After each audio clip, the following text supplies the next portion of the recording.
करते हैं, को कुछ पूछना है तो अब अपन स्टार्ट करते हैं हमारा फर्स्ट यूनिट का बेसिक्स टॉपिक, जो मैंने इनिशियली तुमको लास्ट ईयर समझाया था। इनिशियल हमने जब डेटाबेस स्टार्ट किया था तब मैंने आपको बताया था कि what exactly does database means to you, right. हमने बोला था डेटाबेसेस क्या होते हैं, एक पर्टिकुलर डेटाबेस एक कलेक्शन है किसका, अलग अलग तरीके का डेटा का, राइट। ठीक है, तो हमने बोला कि ये डेटाबेस, हमने एक बहुत ही इजी लैंग्वेज में बोल दिया, database is a collection of different type of data, right. ठीक है, अब हमको इसका आर्किटेक्चर भी समझना है, डेटाबेस को हैंडल कौन करता है, मैंने आपको समझाया था डेटाबेस एडमिनिस्ट्रेटर, इसके हमको की रोल समझना है, डीबीए क्या करता है, राइट। फाइन, उससे पहले हम देख लेते हैं कि डेटाबेस के ना कौन कौन से रिस्पेक्टिव मॉडल्स होते हैं। ठीक है, फाइन, तो डेटाबेस मॉडल्स मतलब कि किस तरीके से डेटा को स्टोर किया गया था। ठीक है, अब जरूरी नहीं है कि सबसे पहले हमने टेबल्स में ही स्टोर किया अपना डेटा, राइट। क्योंकि देखिए सबसे पहले आप पहले के जमाने में हम अपने जो भी हमारे कपड़े हुआ करते थे, बैग्स नहीं थे, राइट। हम पहले किसी प्लास्टिक बैग्स में, पॉलिथीन में ट्रैवल करते थे, उसमें स्टोर करते थे अपना डेटा, अपने घर का जो भी हमारा डेटा है, right. It can be termed also as in data, right. तो हमारा जो भी घर का जो भी मटेरियल था वो हम, हमारे पास शेल्फ नहीं थे तो हम अपने रूम में ही जो आपके पहले दादा परदादा के टाइम पे आप, हम रूम में ही, क्योंकि स्टोरेज कैपेसिटी नहीं हुआ करती थी, राइट। उसके बाद शेल्फ आने लग गए, अब वार्डरोब्स आने लग गई, राइट। तो हमने क्या किया, हमारा जो भी घर का डेटा था वो स्टोरेज का इवोल्यूशन हुआ। स्टोरेज पहले कभी हम ऐसे ही रख देते थे, अब धीरे धीरे हमने उसको प्रॉपर तरीके से स्टोर करना स्टार्ट कर दिया और उन पे ऑपरेशन परफॉर्म करना स्टार्ट कर दिया, राइट। तो इसी तरीके से डेटाबेस के मॉडल्स भी हैं। डेटाबेस मॉडल्स क्या है कि पहले इनिशियली किस तरीके से डेटा स्टोर किया जाता था और कैसे ऑपरेट किया जाता था, फिर धीरे धीरे कौन कौन सी टेक्नोलॉजीज आई, इवॉल्व हुई आपके डेटा को स्टोर करने में और प्रोसेस करने में। ठीक है, तो सबसे पहले इनिशियली हमारे पास जो मॉडल यूज हुआ करता था डेटाबेस में डेटा स्टोर करने के लिए, उसको ऑल्टर करने के लिए, उस पर ऑपरेशंस परफॉर्म करने के लिए, दैट वाज हायरार्कियल डेटा। ठीक है, इस पर्टिकुलर स्टोरेज प्रोसेस को, मैनेजमेंट प्रोसेस को हमने क्या बोला था, हायरार्कियल डेटाबेस मॉडल, राइट। अब मॉडल का मतलब आप समझ सकते हैं, it is just an technology, it is just a features to keep that, है ना। तो ये सबसे इनिशियल ओल्ड मॉडल हमारे पास कौन सा है, हायरार्कियल डेटाबेस मॉडल। इसमें किस तरीके से डेटा स्टोर किया जाता था, क्या एडवांटेज डिसएडवांटेज है, this we will be going to discuss in next upcoming slides, right. हमने पढ़ चुके हैं लेकिन फिर से I am explaining you all. Hierarchical में किस तरीके से, सबसे पहला डेटाबेस मॉडल था जो हम यूज में लेते थे अपने डेटा को स्टोर करने के लिए और उस स्टोर डेटा पे ऑपरेशंस को परफॉर्म करने के लिए, राइट। थोड़ा और हायरार्कियल में बहुत सारे लूप होल निकले, हायरार्कियल में हमको प्रॉब्लम्स आई, हायरार्कियल में बहुत सारे डिसएडवांटेजेस थे जो हम जिससे ओवरकम नहीं कर पाए, राइट। इस वजह से हम नेक्स्ट स्टेप में पहुंचे, next type of database storage में पहुंचे, विच इज नेटवर्क मॉडल। ठीक है, नेक्स्ट स्टोरेज में पहुंचे विच इज नेटवर्क मॉडल। अब यहाँ पे हम नेटवर्क्स किस तरीके से, नेटवर्क मॉडल में नेटवर्क्स को यूज में लेके क्यों हमने इसको नेटवर्क डेटाबेस मॉडल बोला है, ये हम डिस्कस करेंगे। Then comes relational model and then finally we have studied object oriented model, right. अब हम ये पूरा पढ़ चुके हैं, ठीक है। रिलेशनल मॉडल्स के हम ये टेबल्स के structure, table format, ER diagrams, normalisation के कंसेप्ट्स, एसक्यूएल जो अगर किसी ने पढ़ी है तो that will come under relational models. ठीक है, ओरेकल आप पढ़ेंगे अभी, तो सारा का सारा वो किस में आता है, रिलेशनल मॉडल्स में आता है, राइट। अभी जस्ट इससे पहले वाला टॉपिक हमने देखा था ऑब्जेक्ट ओरिएंटेड मॉडलिंग, कि किस तरीके से आजकल जेसन लैंग्वेज, बहुत सारी लैंग्वेज हैं जो ऑब्जेक्ट ओरिएंटेड मॉडलिंग को यूज में ले रही हैं। आप अपने डेटाबेस का स्टोरेज जो है ऑब्जेक्ट के बेसिस पे कर रहे हो, ठीक है। तो ऐसा नहीं है कि कोई डेटाबेस मॉडल यूज बिल्कुल नहीं आ रहा है और कोई डेटाबेस मॉडल बहुत ज्यादा यूज में आ रहा है, नहीं। हर एक डेटाबेस मॉडल की अपनी प्रायोरिटीज हैं, अपनी रिक्वायरमेंट के अकॉर्डिंग हम उनको सेलेक्ट कर सकते हैं कि हमारी इस स्टोरेज कैपेसिटी में कौन सा डेटाबेस मॉडल यूज किया जाएगा। ठीक है, फाइन। चलिए, तो डेटाबेस मॉडल्स में हमने देखा 4 टाइप्स हैं, hierarchical, network, relational and object oriented. हम स्टार्ट करते हैं हमारे हायरार्कियल नेटवर्क मॉडल से।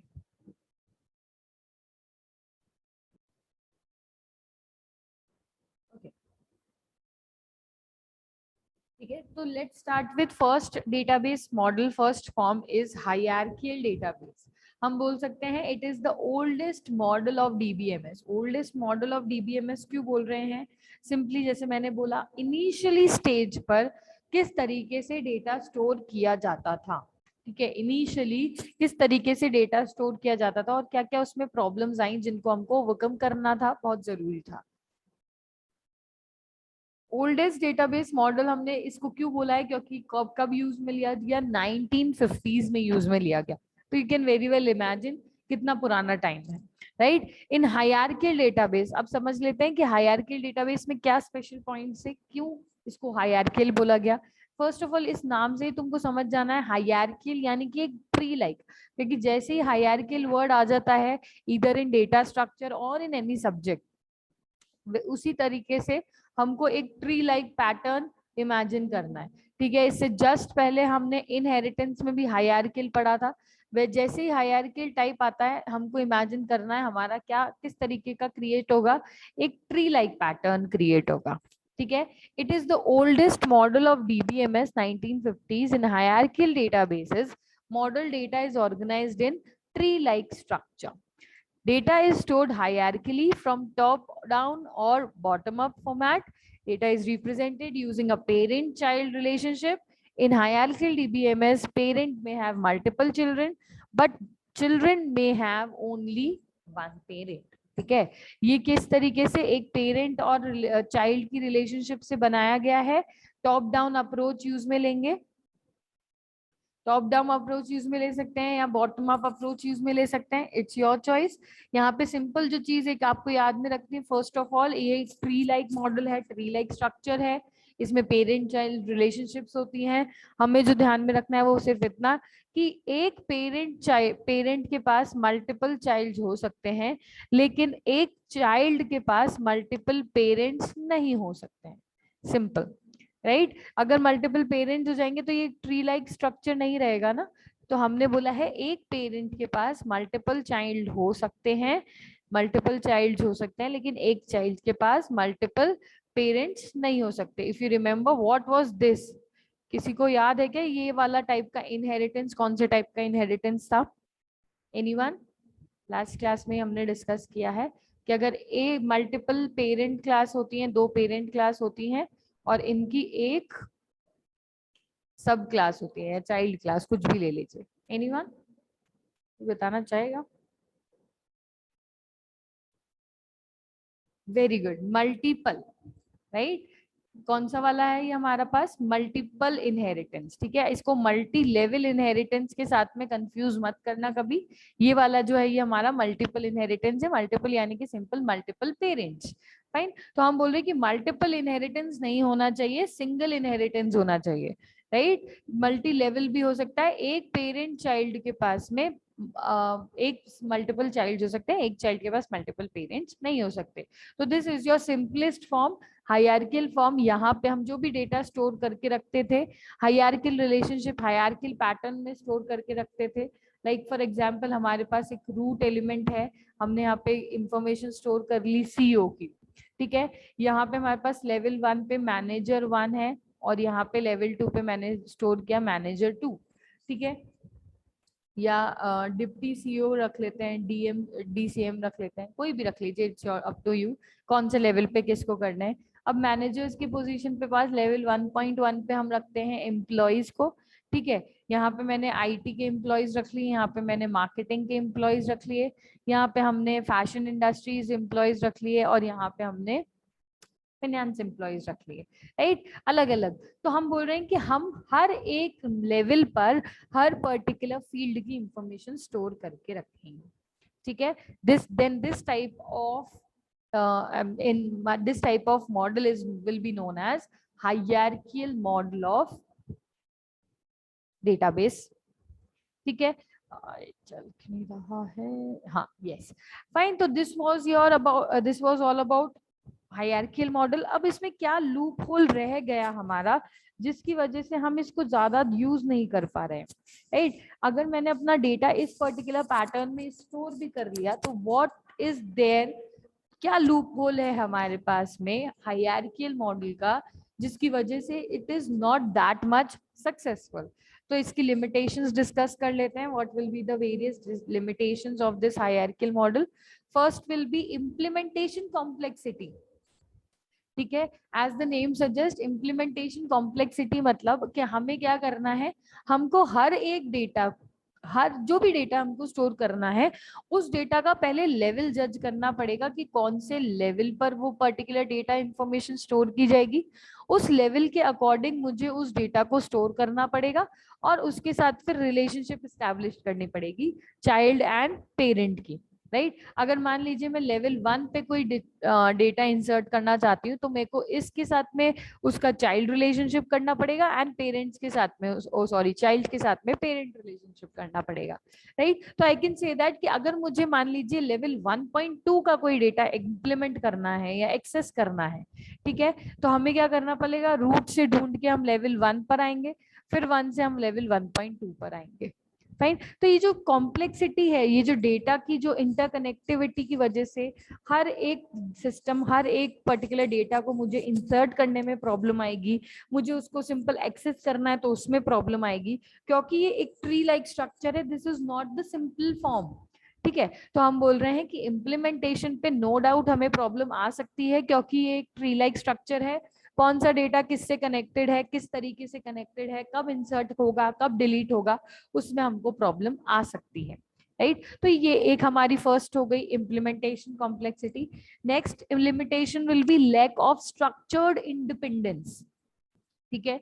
First of all structured independence क्या होती है, देखिए स्ट्रक्चर्ड इंडिपेंडेंस मतलब नाम से हम स्ट्रक्चर की इंडिपेंडेंस यानी कि स्ट्रक्चर अपने आप में इंडिपेंडेंट नहीं है, स्ट्रक्चर्स दूसरी एंटिटी पे डिपेंड है, राइट। अब लेवल 2.2 है वो लेवल 2 पे डिपेंडेंट है एंड लेवल 2 जो है वो रूट पे डिपेंडेंट है, ठीक है। तो these are structures dependent not independent, right. तो हम बोल सकते हैं कि लैक ऑफ स्ट्रक्चर्ड इंडिपेंडेंस, कोई भी स्ट्रक्चर अपने आप में डिपेंडेंट नहीं है, दीज ऑल आर सॉरी कोई भी स्ट्रक्चर्स अपने आप में इंडिपेंडेंट नहीं है, सबके सब क्या है, अपने पेरेंट्स पे, सिबलिंग्स पे, चाइल्ड्स पे डिपेंडेंट है, फाइन। तो this property is known as structured independence, right. Structured independence की प्रॉपर्टी क्या समझ में आ ही गया होगा, नहीं आया तो पूछ लेना सिंपली, कि कोई भी लेवल है जो ये लेवल 2.1 1.2 है, ये इसका अपने आप में कोई एग्जिस्टेंस नहीं है, राइट। ये एग्जिस्टेंस इसका अपने पेरेंट से है और लेवल 1 का एग्जिस्टेंस अपने रूट एलिमेंट से है, उसका खुद का कुछ एग्जिस्टेंस नहीं है, खुद कुछ इंडिपेंडेंट वो नहीं है, राइट। तो हम बोल सकते हैं लैक ऑफ स्ट्रक्चर्ड इंडिपेंडेंस। अगर ऐसा होता है इस प्रॉपर्टीज को हम बोलते हैं स्ट्रक्चर्ड इंडिपेंडेंस, यानी कि कोई भी पर्टिकुलर स्ट्रक्चर अपने आप पे इंडिपेंडेंटली वर्क कर सकता है, किसी और एलिमेंट पे डिपेंडेंट नहीं है अपने एग्जीक्यूशन के लिए, राइट, ठीक है। Third will be programming complexity. Obviously अगर मुझे आपको इनहेरिटेंस का अगर आपको कोई बोल दे प्रोग्राम बनाना है, राइट, तो that will be much more difficult. आपको क्लास बनानी पड़ेगी, पेरेंट क्लास, उसके साथ डिराइव्ड क्लास के साथ में उसको रिलेशनशिप करना पड़ेगा, इनहेरिट करना पड़ेगा, फिर आपको ऑब्जेक्ट्स क्रिएट करने पड़ेंगे। अगर 3 से 4 ज्यादा क्लासेस हमने डिराइव करवा ली तो हमको बेस क्लास के साथ में किस तरीके से रिलेशनशिप करना है, किस तरीके से ऑब्जेक्ट्स को कॉल करना है, ऑल ऑफ दैट, राइट। तो हम बोल सकते हैं कि as it's a tree like structure हमारी कॉम्प्लेक्सिटी बहुत ज्यादा इंक्रीज हो गई है, विच वी डोंट वांट, ठीक है। मुझे तो सिर्फ डेटा स्टोर करना है ना, तो वाई इतनी कॉम्प्लेक्स प्रोग्रामिंग से हम क्यों अपना डेटा स्टोर करें, राइट। पहले तो प्रोग्रामिंग से हम अपना डेटा इंसर्ट करें, फिर प्रोग्रामिंग से हम अपना डेटा डिलीट करें, क्योंकि ट्री लाइक स्ट्रक्चर है, we have no other option, है ना। तो हम बोल सकते हैं कि प्रोग्रामिंग की कॉम्प्लेक्सिटी भी बहुत ही ज्यादा इंक्रीज हो गई, we don't have any option, हमको उसको समझने अगर हमको नहीं पता कि कौन से लेवल पे क्या डेटा स्टोर करना है तो हम उसको एग्जीक्यूट ही नहीं कर पाएंगे, ठीक है। Fourth limitation will be implementation limitation, right. एक तो हो गई इम्प्लीमेंटेशन की कॉम्प्लेक्सिटी और एक हो गई उसकी लिमिटेशंस। यानी कि इम्प्लीमेंट करने में हमको बहुत प्रॉब्लम्स आएंगी। एक चीज इम्प्लीमेंट करने में बहुत ही कॉम्प्लेक्स पूरा पैटर्न है, लेवल्स आपस में डिपेंडेंट हैं एक दूसरे पे, तो कॉम्प्लेक्स है। एक है इम्प्लीमेंटेशन करना है मुझे, मान लीजिए लेवल 2.1 में से शो फंक्शन मुझे डिस्प्ले कराना है, ठीक है। तो अब मुझे इसमें ऑब्जेक्ट क्रिएट करके इस लेवल 2 से करना पड़ेगा कनेक्ट, फिर लेवल रूट से करना पड़ेगा कनेक्ट। सो मुझे इम्प्लीमेंटेशन में बहुत कॉम्प्लेक्सिटी बहुत के साथ साथ में लिमिटेशंस भी मिल गई।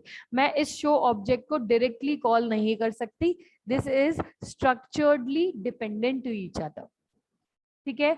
तो सारे के सारे की एलिमेंट्स आपस में कनेक्टेड हैं, आपको याद रखने हैं व्हाट आर द बेसिक से limitations of all hierarchical database models.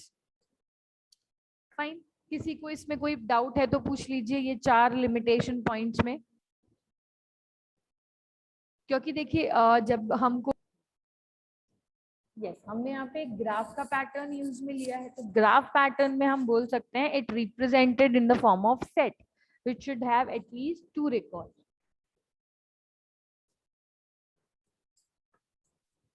तो नेटवर्क मॉडल में हमें हमेशा जो है हम रिप्रेजेंटेशन जो करते हैं वो हम सेट के फॉर्म में रिप्रेजेंट करते हैं, ठीक है। नेटवर्क मॉडल में हम जो भी अपने हमारे डेटा आइडेंटिटीज हैं, जो भी एलिमेंट्स हैं, उनको किस तरीके से रिप्रेजेंट करते हैं in the form of set which should have at least 2 records. 2 records होंगे ही, एक पेरेंट जो भी ओनर है और एक चाइल्ड मैनेजर, ठीक है। 2 रिकॉर्ड्स हमारे इस सेट में, क्योंकि सेट हमेशा you all know curly braces से हम रिप्रेजेंट करते हैं, मैथमेटिक्स का सेट वही वाला ये भी है, राइट। तो कर्ली ब्रेसेस में हम रिप्रेजेंटेशन करेंगे एंड इसमें डेटा एलिमेंट्स कौन कौन से होंगे, एक पेरेंट, एक मिनिमम 2 तो होंगे ही होंगे। अगर 2 चाइल्ड हैं तो वो भी इंक्लूड किए जा सकते हैं, 2 पेरेंट्स हैं तो वो भी इंक्लूड किए जा सकते हैं, ठीक है। हम इसको स्टोर किसके फॉर्म में करते हैं, सेट्स के फॉर्म में करते हैं हमारे नेटवर्क ओरिएंटेड मॉडलिंग में। फाइन, इसकी लिमिटेशंस वही चीज, सिस्टम की कॉम्प्लेक्सिटी इंक्रीज होती है। क्यों? क्योंकि हमने बोला है अगेन, क्योंकि एक नोड है वो 3 नोड से कनेक्ट कर दी गई, ठीक है। मैनी टू मैनी जब टाइप ऑफ मॉडलिंग आएगी उसके साथ में ऑटोमेटिकली सिस्टम की कॉम्प्लेक्सिटी एसोसिएट होके आएगी ही आएगी, क्योंकि एक एलिमेंट 3 से कनेक्टेड है एंड यहाँ पे भी एक एलिमेंट 3 एलिमेंट से कनेक्टेड है, राइट। तो वी कैन से दैट कि कॉम्प्लेक्सिटी सिस्टम की इंक्रीज होती ही है, और हम यहाँ पे कितने नेटवर्क्स बना लेंगे, कितने सेट्स क्रिएट कर लेंगे, वो भी कॉम्प्लेक्सिटी उसका इम्प्लीमेंटेशन में भी इंक्रीज होगी होगी, राइट। तो एक तो कॉम्प्लेक्सिटी हो जाती है सिस्टम कॉम्प्लेक्सिटी, एंड एक वापस से वही प्रॉब्लम जो हमारे पास हायरार्कियल में थी, दैट इज स्ट्रक्चरल इंडिपेंडेंस, ठीक है। स्ट्रक्चरल इंडिपेंडेंस यहाँ पे भी है। क्यों? क्योंकि देखिए ऑर्डर जो है वो अपने एग्जिस्टेंस के लिए कस्टमर पे डिपेंडेंट है, मैनेजर पे डिपेंडेंट है, या फिर सेल्समैन पे डिपेंडेंट है, एंड दे आर ऑटोमेटिकली ये these are also dependent to store, ठीक है। तो यहाँ पे जो डिपेंडेंसी है वो अभी भी है, कोई भी इंडिपेंडेंट तो अभी भी सारे एलिमेंट्स नहीं हुए हैं, राइट। हमने बस एक चीज सही कर ली, यहाँ पे हमने मल्टीपल इनहेरिटेंस को प्रोवोक कर लिया है, राइट। मल्टीपल यानी कि एक चाइल्ड के मल्टीपल पेरेंट्स हम इंक्लूड कर सकते हैं, सो दैट हमने इसको एक नेटवर्क बना लिया, एक ग्राफ बना लिया, जिसमें हम सेट्स के तरीके से अपने एलिमेंट स्टोर करेंगे और उनको हम मैनी टू मैनी रिलेशनशिप से एक्सेस कर सकते हैं। लेकिन क्योंकि यहाँ पे अगेन ये हायरार्कियल तो है ही, हम बोल रहे हैं कि कोई भी एलिमेंट अपने आप में डिपेंडेंट अभी भी नहीं हुआ है, हर एक एलिमेंट अपने एग्जिस्टेंस के लिए अपने पेरेंट्स पे डिपेंड होगा और वो फर्दर अपने पेरेंट्स पे डिपेंड होंगे, ठीक है। तो this will be our basic see limitations for network model, right. इसमें किसी को कोई डाउट है तो पूछ लीजिए। यस उनका जो पैटर्न्स था दोनों का वो सेम ही था, एक ट्री लाइक स्ट्रक्चर में दोनों को सेव करके रखना था, एक सेम हम स्टोर कर लिया और हमको उसको एक्सेस करना था, राइट। दोनों का सेम था, उसमें ज्यादा कोई खास डिफरेंस था नहीं। लेकिन अब हम क्या कर रहे हैं, अब उसका पैटर्न जो ट्री लाइक स्ट्रक्चर है उसका जो पैटर्न है स्टोरेज का वो ही बदल रहे हैं, राइट। तो इसीलिए जो थर्ड टाइप ऑफ मॉडल है relational model, that is widely used in all database industries. ठीक है, जहां कहीं पे भी आपको इंफॉर्मेशन स्टोर मैनिपुलेट करनी होती है, आप रिलेशनल मॉडल को यूज में ले सकते हैं। इसने बेसिक सी जो प्रॉब्लम थी, स्ट्रक्चरल इंडिपेंडेंसी, कॉम्प्लेक्सिटी, इन सब प्रॉब्लम्स को ओवरकम फाइनली कर लिया। ठीक है, तो database is the most widely use database model because it is one of the easiest type of database model. हम बोल रहे हैं रिलेशनल मॉडल, जो हम आरडीबीएमएस सब्जेक्ट में भी पढ़ रहे हैं, वो बड़ा ही वाइडली यूज्ड और इजीएस्ट मॉडल है अभी तक की हिस्ट्री में। ठीक है, is based on normalizing data in rows and columns of tables। यहाँ पे हम अपना डेटा जो भी है वो हम अपना डेटा टेबल्स के फॉर्म में स्टोर करना स्टार्ट हमने कर दिया। रोज एंड कॉलम्स के पार्टीशंस के साथ में टेबल्स में हमने अपना डेटा स्टोर करना स्टार्ट कर दिया इन रिलेशनल टाइप ऑफ मॉडल। ठीक है, यहाँ पे relational model stored in fix structures and same data tables can be viewed in different ways. अलग अलग डेटा को अलग अलग स्ट्रक्चर में स्टोर कर सकते हो और सेम डेटा टेबल जो भी है वो अलग अलग तरीके से एक्सेस कर सकते हो। ठीक है, ये अपन फिर नेक्स्ट क्लास में ही कंटिन्यू करते हैं। इसके लिमिटेशंस एंड एडहॉक प्रॉब्लम ये क्या है मैं आपको नेक्स्ट क्लास में बता दूंगी। ठीक है, टेबल्स के फॉर्म में हम अपना डेटा भी यहाँ पे स्टोर करेंगे। चलिए, किसी को कुछ पूछना है तो पूछ लीजिए।